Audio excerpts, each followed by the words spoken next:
નમસ્કાર દર્શક મિત્રો, શેરબજારના ધબકારા કાર્યક્રમમાં આપનું સ્વાગત છે. આપની સાથે હું છું શિવમ. દર્શક મિત્રો, શેરબજારના ધબકારામાં વાત કરીશું આજે શેર માર્કેટની ગઈકાલે કેવું રહ્યું શેર માર્કેટ, ખાસ કરીને તમામ રોકાણકારો માટે આપણે વાત કરીશું, તેની વાત કરીશું. ઓવરઓલ કેવું રહ્યું સમગ્ર દિવસ દરમિયાન ગઈકાલે જે પ્રકારે આપણે ચર્ચા કરી હતી અને તે મુજબ રહ્યું છે કે કેમ.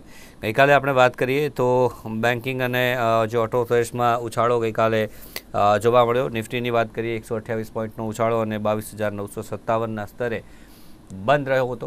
આ સિવાય અન્ય કઈ બાબતો છે, કયા ઇન્સ્ટ્રુમેન્ટ છે કે જે ખાસ નોંધવા લાયક છે ગઈકાલે, અને આજે શું રહી શકે છે માર્કેટ, કઈ ખાસ બાબતો છે કે જે આજે ધ્યાને રાખવાની છે આજે, અને કઈ અસર ખાસ કરીને જોવા મળશે તેના પર આપણે ચર્ચા કરીશું. અને તમામ ચર્ચા કરવા માટે મારી સાથે જોડાઈ ગયા છે માર્કેટ એક્સપર્ટ હરેશ મોતિયાની. હરેશભાઈ, સ્વાગત છે આપનું. ગુડ મોર્નિંગ અને નમસ્કાર દર્શક મિત્રો. કેવો રહ્યો ગઈકાલનો દિવસ શેર માર્કેટ માટે ઓવરઓલ, અને સાથે આજે પણ ખાસ કઈ બાબતો છે, કયા ખાસ સમાચાર? ઇન પર્સન તમે પૂછો તો ખૂબ જ સરસ મજાનો એઝ અ ટ્રેડર વાત કરું છું. In person as a trader ધાર્યા પ્રમાણે રોજ માર્કેટ કામ કરે છે, રોજ કરે છે શિવમ. તો કદાચ તમે મને પ્રશ્ન પૂછશો કે કેવો રહ્યો દિવસ, તો જ્યાં સુધી મને સમજ means as far as I am concern કે મારા પ્રમાણે હું તો એમ જ કહીશ કે કદાચ હું જે કહું છું માર્કેટ એ રીતના બિહેવ કરે છે. કેવું ના જોઈએ, બટ કહેવાનો મતલબ કે એક્ઝેક્ટ પ્રેડિક્શન એ પ્રમાણે જ આવે છે. તમે જો તો આ વાત હું ગયા સોમવારે કહીને બેઠો હતો, આ 2 દિવસ પહેલાનો સોમવાર નહીં પણ ગયા સોમવારે, કે માર્કેટ સોમવાર સુધી ક્યાંક નેગેટિવ દેખાય છે. સોમવાર પછી માર્કેટ એક યુટર્ન લઈ શકે છે. ગઈકાલે સૌથી પહેલો દિવસ એમ કહેવાય કે ભાઈ યુટર્ન આપણને જોવા મળ્યું છે. એકદમ તો પરમ દિવસથી જોવા મળ્યું છે, but yesterday was the very first signal, strong signal કે yes, the market has given you something concrete. 800-1200 point bank નિફ્ટીમાં કોન્ફિડન્સ લેવલ તમારામાં આવી ગયું, એટલે તમારામાં ઇન ધ સેન્સ ઇન્વેસ્ટર વર્ગમાં, કે હા માર્કેટ ચલાય. હવે આ બધામાં એક જ દાગ આવ્યો ગઈકાલે, which was also expected. ગઈકાલના દિવસમાં એક્સપેક્ટેડ હતું કે એક જર્ક આવશે, કે માર્કેટ તમને તેજી આપશે, એક જર્ક આપશે. સવાલ આ જ હતો કે આ જર્ક કેટલા વાગે આપશે ને ક્યારે આપશે. તો આ જર્કને લઈને yes I was bit cautious. એક જર્ક જે હું એક્સપેક્ટ કરી રહ્યો છું એ આવશે, અને that jerk came bit late. But that doesn't mean કે we did not enjoy. Right? એક jerk બી અમે એન્જોય કર્યો. We were expecting a jerk. તો jerk એટલે એ જે એક ઇન્ટરડેમાં એક સેલિંગ આવે ને, એ સ્વાભાવિક વાત છે. જ્યારે તમે સપોર્ટ ઉપર બેઠા છો તો સપોર્ટ ઉપરથી જ્યારે તમને બાઉન્સ આવવાનું હોય, બાઉન્સ બે પ્રકારના આવે. એક આવે કન્ટિન્યુઅસ બાઉન્સ. તો કન્ટિન્યુઅસ બાઉન્સમાં તમને કેન્ડલ જે પ્રમાણમાં જોવા મળે ને, તો એ કેન્ડલમાં ઇનકેસ હું 15 મિનિટની કેન્ડલ જોવા જાઉં તો એક પણ કેન્ડલ લાલ ના હોવી જોઈએ. કદાચ એક કેન્ડલ ડોજી બને, negative doji, but otherwise doji candle બનવી ના જોઈએ. સોરી, નેગેટિવ કેન્ડલ બનવી ના જોઈએ, કે ઓપન કરતા નીચે 15 મિનિટમાં બી આપણને બંધ દેખાય, એ ના થવું જોઈએ. તો આપણે એમ કહેવાય કે ના, કે હા માર્કેટ ઇઝ રેડી. આ એક નેગેટિવ નો જે એક આસાર જે પહેલા દેખાતો, આઈ થિંક ગઈકાલે બી મેં આપના સમક્ષ ડિસ્કસ કર્યું હતું કે ક્યાં એક છે કે due to expiry may be કદાચ હું થોડુંક means not 100%, right, but otherwise I was almost 100% confident કે ના 27 તારીખે તમે ઘરે વસ્તુ લઈ જાઓ, ખાસ કરીને બેંકો, કેમ કે બેંકોમાં વધારે માર આવી છે, અને ઇવન નિફ્ટી ઓલ્સો, અને the next day you will get a benefit, means strong appreciation. So I was expecting this thing. It has worked accordingly. તો હવે તો દેખાય છે આજના દિવસમાં શું કહી શકું, તો આજના દિવસમાં બી મને બાય ઓન ડિક્લાઇન માર્કેટ લાગે છે. મને માર્કેટ મજબૂત જ લાગે છે જ્યાં સુધી હવે રિસેન્ટ લો જે બની ગયો છે એ લો બ્રેક ના થાય ત્યાં સુધી હવે સેન્ટિમેન્ટ જે છે એ બાય ઓન ડિક્લાઇન નો થશે. હવે એ ઇન્ટેન્સિટી કેટલી આવે છે કે જે ખરીદારી જે કહીએ ને શોર્ટ કવરિંગ, હવે તમે જોઈ લો એફઆઈઆઈ ની શોર્ટ કવરિંગ શરૂ થઈ ગઈ છે. હવે બહુ શોર્ટ નથી રહ્યા. જે એક સમયે 3,50,000 કોન્ટ્રાક્ટ હતા એ હવે સારા એવા ઘટી ગયા છે. આઈ થિંક ગઈકાલે ઇટ વોઝ પર દિવસ ઇટ વોઝ 270, તો ગઈકાલે ઇટ ઇઝ 225. તો સારા એવા શોર્ટ્સ ઘટ્યા છે. બટ દેટ ડઝન્ટ મીન કે શોર્ટ ઘટ્યા છે તો બસ હવે આ પોઈન્ટ ઉપર જઈને હવે શોર્ટ કવરિંગ આવશે જ આવશે. મે બી કદાચ ફરી શોર્ટ કરી દે કે એક્સરસાઇઝમાં જવા દો. See, anything can happen. Market છે તો you have to B cautious. તો હવે આ 1-2 દિવસ હું એમ કહીશ કે 50% કરતા વધારે મારી ગટ ફિલિંગ એમ કહે છે કે they will be a bounce. આજે અગેન યુએસમાં ઇમ્પોર્ટન્ટ ડે છે, આજે ફેડનો ડિસિઝન છે, રાઈટ? તો ત્યાં શું આવે છે લેટ્સ સી. ટ્રમ્પ સાહેબ તો એઝ સચ રોજ આપણને કંઈક ને કંઈક તો સાંભળવા મળતું હોય છે. તો એ પ્રમાણે બી માર્કેટ વોલાટાઇલ રહેવાનું છે. બસ મને એમ લાગે છે કે market is more or less buy on decline. Levels ને ખાસ ફોલો કરો. Financial advisor, SEBI registered financial advisor, એમની સલાહ લઈને, હું એમ નથી કહેતો કે ભાઈ એ લોકો 100% પરફેક્ટ હોય છે, બટ હા એ લોકો નોલેજેબલ હોય છે અને નોલેજની સાથે થોડાક આઈ થિંક સો રિસ્પોન્સિબલ પણ હોય છે. કેમ કે એમને કોલ નથી જતા ત્યાંથી કોલ તમને બધું means when the thing is going to happen or the chart કહે છે ત્યારે જે વસ્તુ બહાર આવતી હોય છે, તમને કહેતા હોય છે. તો દિવસો હવે એવા છે કે Tom Dick and Harry cannot make money.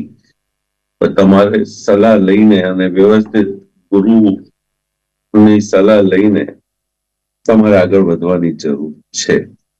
But market buy on decline, volatile આ 2 દિવસ કે મીન્સ 1 તારીખ સુધી તો મને આવું જ લાગે છે. Unless until something very very positive comes અને માર્કેટમાં કંઈક બહુ મોટી મુવમેન્ટ આવી જાય તો મને એવો કે trigger as of now I am unable to see. No doubt social મીડિયામાં ઘણી બધી વાતો ચાલી રહી છે, but I don't take it seriously. So, but buy on decline આજના તારીખમાં તો મને મોટો લાગે છે. નિફ્ટીમાં આઈ થિંક 22,900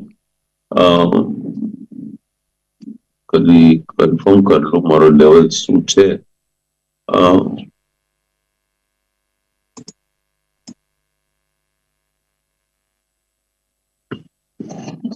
22,900 સમથિંગ નું છે.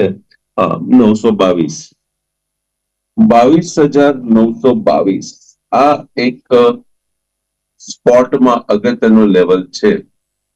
તો માર્કેટ મોસ્ટ પ્રોબેબલી આ એક લેવલ ખાસ ધ્યાન રાખજો. હું આટલું જ કહીશ. Let's see what happens if not today tomorrow, but this level is very important level. કંઈક એક્શન ક્રિએટ થશે. શું થશે ચર્ચા કરીશું પછી. ચોક્કસથી. તો દર્શક મિત્રો કઈ પ્રકારની કાલસો સ્થિતિ રહેશે તેના પર વાત કરી છે. હવે આગળ આપણે વાત કરીશું અલગ અલગ ઇન્સ્ટ્રુમેન્ટ પર વાત કરીશું. કયા ઇન્સ્ટ્રુમેન્ટના ખાસ શું લેવલ્સ રહેશે, કયા ઇન્સ્ટ્રુમેન્ટ ખાસ ફોકસમાં રહી શકે છે તેના પર આપણે વાત કરીશું. સૌથી પહેલો ઇન્સ્ટ્રુમેન્ટ છે જેના પર ચર્ચા કરીએ, સૌથી પહેલાં છે લેવલ્સ જાણીએ. Bajaj Auto. See Bajaj Auto positionally તો હું હમણાં ચેક કરતો તો મારો ચાર્ટ, તો I was not happy with the chart. તો long term negative, positionally long term investors જે છે એમના માટે Bajaj Auto I am not happy, right? પહેલી વાત. મીડિયમ ટર્મમાં again not happy. Medium to short ટર્મમાં again not happy, again not happy. વીકલીમાં મે બી કદાચ બાઉન્સ છે. વીકલીમાં હવે સોમવારનો લો એટલે 27 તારીખનો લો બ્રેક કરે તો થોડુંક સેલિંગ પ્રેશર વધારે આવી શકે છે. પણ જેમને બોટમ ફિશિંગ કરવું હોય તો સોમવારના લોને ધ્યાનમાં રાખીને બોટમ ફિશિંગનું ધ્યાન રાખી શકે છે. બટ અધરવાઇઝ લોંગ ટર્મ સ્ટોરીથી મેં તમને શોર્ટ ટર્મ બધું કહી દીધું છે, તો ઇટ્સ યોર ડિસિઝન. યા જી, આગળ વાત કરીએ બજાજ ફાઇનાન્સ.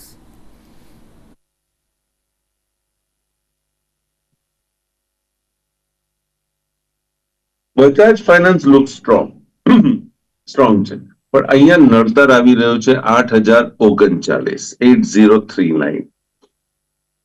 શિવમ, આ લેવલ ખાસ ધ્યાન રાખજો.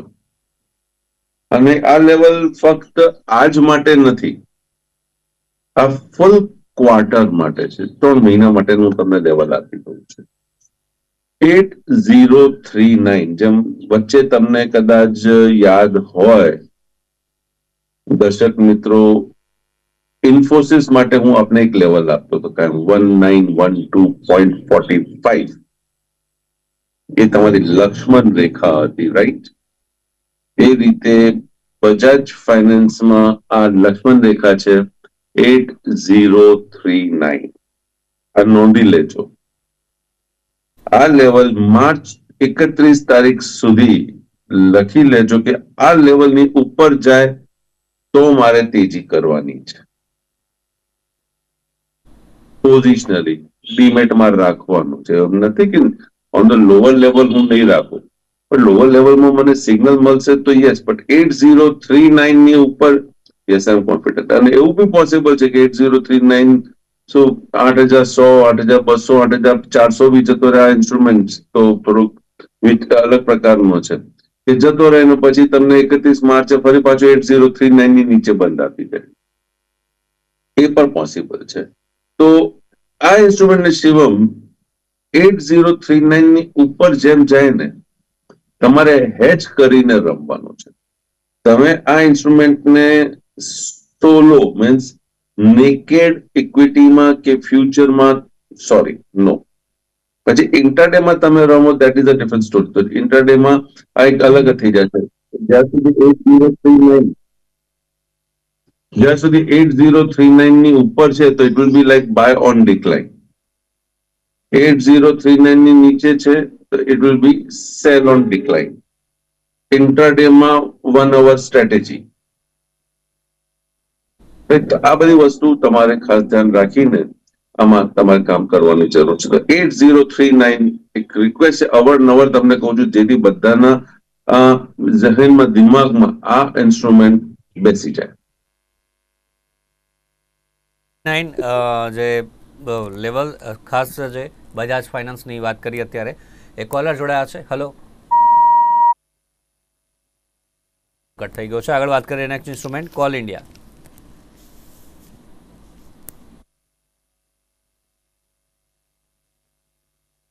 ઓલ ઇન્ડિયા એ ગુડ ના.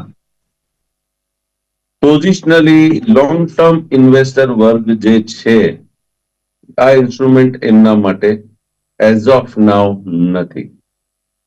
જ્યાં સુધી ઓલ ટાઈમ હાઈ ક્રોસ નથી કરતો કે સપોર્ટના નજીક નથી આવતો ત્યાં સુધી નથી. તો call India basically cell on rise instrument દેખાય છે લોંગ ટર્મ પ્લેયર્સ માટે, even medium two long term player માટે. શોર્ટ ટર્મ પ્લેયર માટે ક્વાઇટ પોસિબલ બોટમ ફિશિંગ છે, પણ એ મુવમેન્ટ હજી મને જોવા નથી મળી. રાઈટ, એ મુવમેન્ટ હજી મને જોવા નથી મળી. તો મે બી ક્વાઇટ પોસિબલ અત્યારે એક બજેટ સુધીની કદાચ એક મુવમેન્ટ આવી જાય ને એ મુવમેન્ટમાં આમાં ઉછાળો આવે તો with the keeping a support of 367 કેશમાં 367 ક્લોઝિંગ બેસિસ તમે બોટમ ફિશિંગ આ ઇન્સ્ટ્રુમેન્ટ કદાચ કરી શકો છો. બોટમ ફિશિંગ એટલે આમાં જોખમ રહેશે. તો I am not very much confident to hold long or to keep it in my demat account, but yes quite possible ઇન્ટરડેમાં મને આજે સિગ્નલ મળી જાય, કાલે સિગ્નલ મળી જાય અને હું આના અંદર 367 નો સ્ટોપ લોસ રાખીને એન્ડ ક્લોઝિંગ બેસિસ એટલે એનીથિંગ બિલો ઇન્ટરડે સ્ટ્રેટેજીમાં તમને ખ્યાલ આવી જશે. The decision can be taken during the real time trade અને આગળ તમે વધી શકો છો.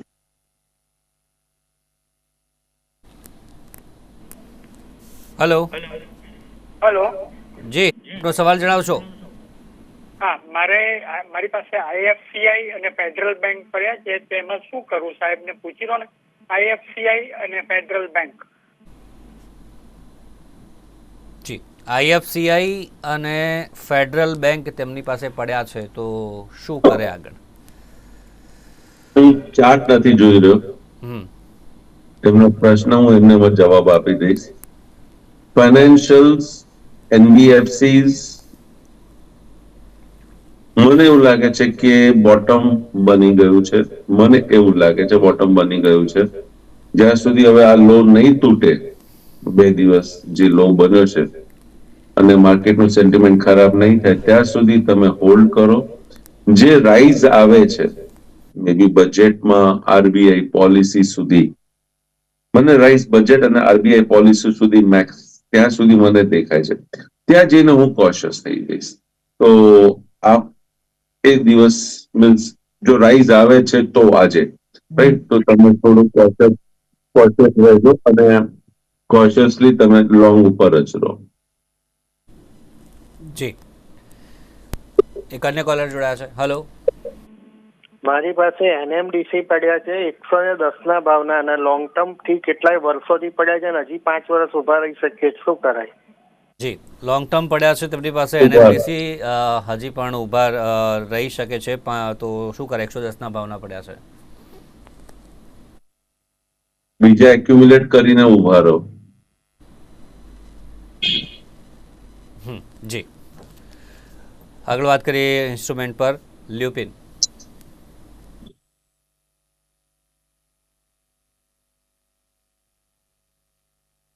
લુપિન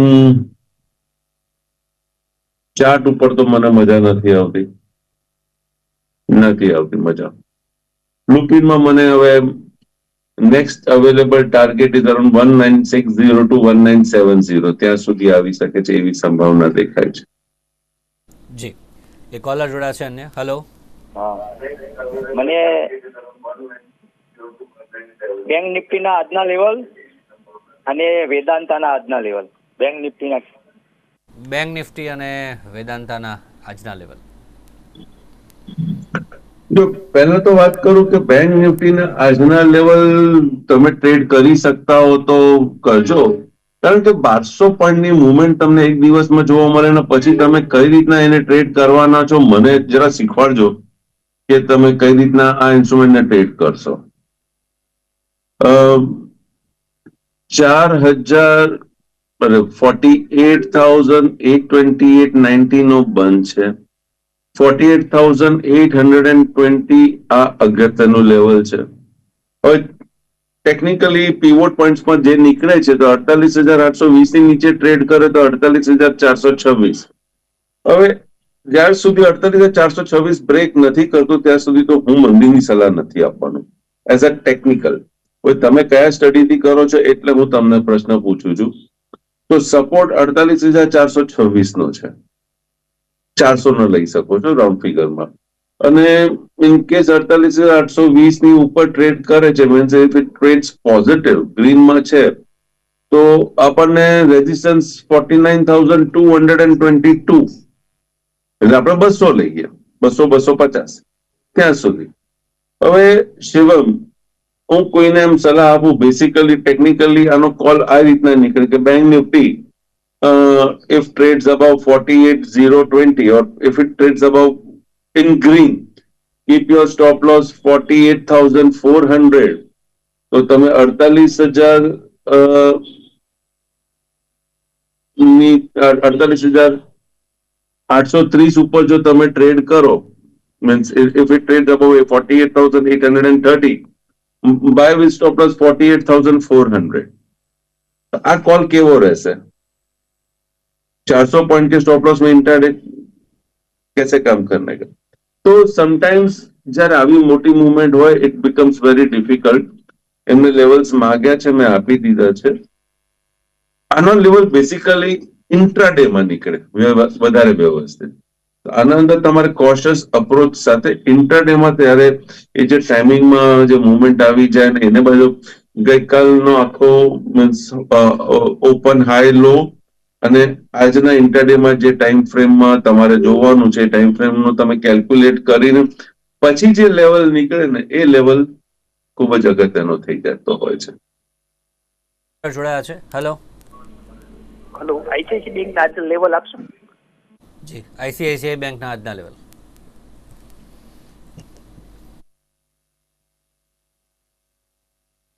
આઈસીઆઈ ડોજી બનાવી છે. ગઈકાલનો હાઈ અને લો બંને અગત્યનો છે. હાઈ કુદાવે તો લોના સ્ટોપ લોસ થી તેજી કરો અને લો તોડે તો હાઈના સ્ટોપ લોસ થી મંદી કરો. તો જે પણ ઇન્સ્ટ્રુમેન્ટ વિશે ચર્ચા કરી હરેશભાઈ, તેમાં આપનું કોઈ પર્સનલ હોલ્ડિંગ કે આપનું કોઈ પર્સનલ ઇન્ટરેસ્ટ? જેવી ઇન્સ્ટ્રુમેન્ટ વિશે ચર્ચા થઈ છે, મારું ક્યાં કોઈ પર્સનલ હોલ્ડિંગ નથી. જે અમારા મિત્ર, સગા સંબંધી, મારા ફેમિલી મેમ્બર્સ ટ્રેડિંગ ઇન્વેસ્ટમેન્ટ કરતા હોય છે, ફેમિલી મેમ્બર્સ ઇન્વોલ્વ છે, તો અમારો ઇનડાયરેક્ટ ઇન્ટરેસ્ટ ત્યાં જોઈ શકો છો. જી, આભાર આપનો ખાસ અમારી સાથે જોડાયા તે બદલ. Thank you very much. તો દર્શક મિત્રો, હાલ શેરબજારના ધબકારા કાર્યક્રમમાં બસ આટલું જ. ફરી મળીશું, ત્યાં સુધી રજા આપશો. જોતા રહો નિર્માણ ન્યૂઝ. નમસ્કાર.